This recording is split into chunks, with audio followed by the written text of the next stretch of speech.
নমস্কার বন্ধুরা, আর কে কিচেন থেকে আপনাদের সবাইকে স্বাগত জানিয়ে আজকে আর একটি রেসিপি নিয়ে আসছি, চিমের পাতুরি।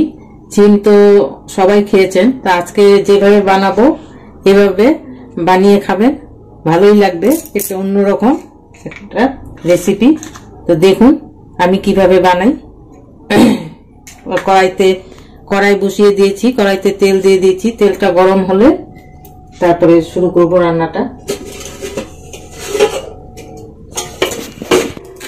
তেল গরম হয়ে গেছে, এখন এর মধ্যে ফোড়নে দিব জিরে, হাফ চামচ জিরে আর দুটো শুকনো লঙ্কা ছিঁড়ে নিয়েছি, আর সামান্য একটু হিং দিয়ে দিব। হিং দিয়ে নেড়ে এখন মশলা বেটে রেখেছিলাম, মৌরি 1 চামচ, আদা বাটা, কাঁচা লঙ্কা আর গোলমরিচ 10-12টা ছোটো করে নিয়েছি আমি, এটাকে দিয়ে দিলাম।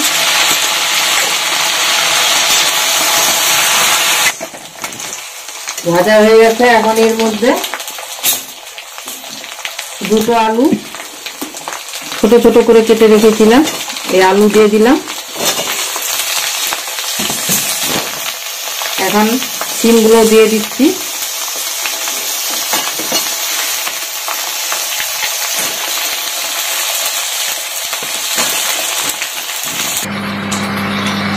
আর দুটো টমেটোকে আমি গ্যাসে পুড়িয়ে নিয়েছি, পুড়িয়ে যে চোকলাগুলোকে উপরে কালো চোকলাগুলোকে ছাড়িয়ে দিচ্ছি। এখন এটাকে হাত দিয়ে একটু করে নিব, পেস্ট করে নিব।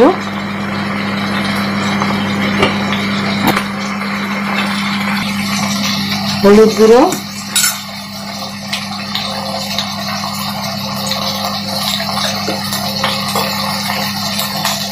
নুন আন্দাজ মতন নুন,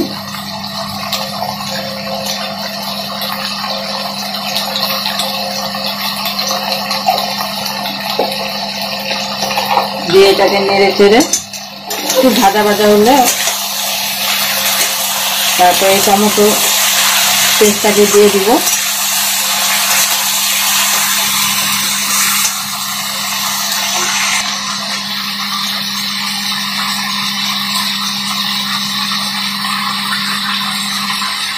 এইভাবে পেস্ট করে নিব। এর মধ্যে এখন সব গুঁড়ো মশলা দিব। গুঁড়ো মশলা, জিরে গুঁড়ো 1 চামচ,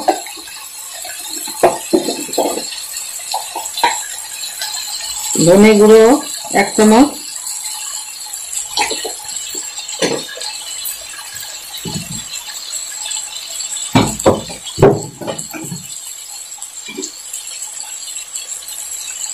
কাশ্মীরি লঙ্কার গুঁড়ো 1 চামচ দিয়ে দিলাম। এখন এর মধ্যে টমেটো যে করে পেস্ট করে রেখেছিলাম এটাকে দিয়ে দিলাম।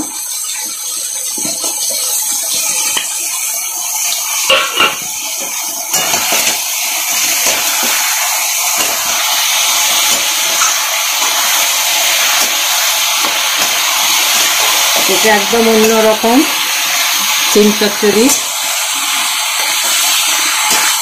এখন এটার মধ্যে একটু জল দিয়ে, সামান্য জল দিয়ে ঢাকা দিয়ে রাখবো 10 মিনিটের মতন, কেন আলুটা চিমটা একটু সেদ্ধ হবে।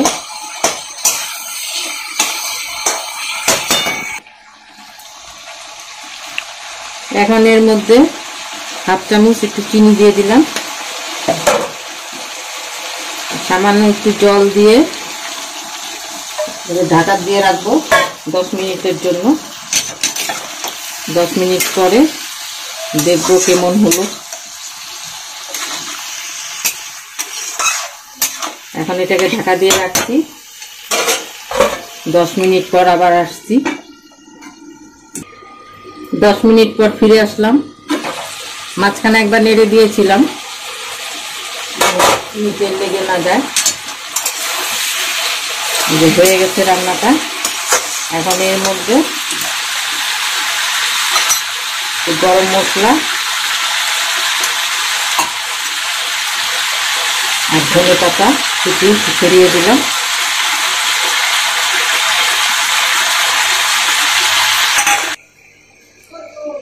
এই যে রান্না হয়ে গেছে, এখন নামিয়ে নিলাম। এভাবে বানাবেন, বানিয়ে খেয়ে কমেন্টে জানাবেন কেমন হলো। আজকে এখানে শেষ করলাম, কালকে আবারও অন্য একটা রেসিপি নিয়ে আসছি। নমস্কার।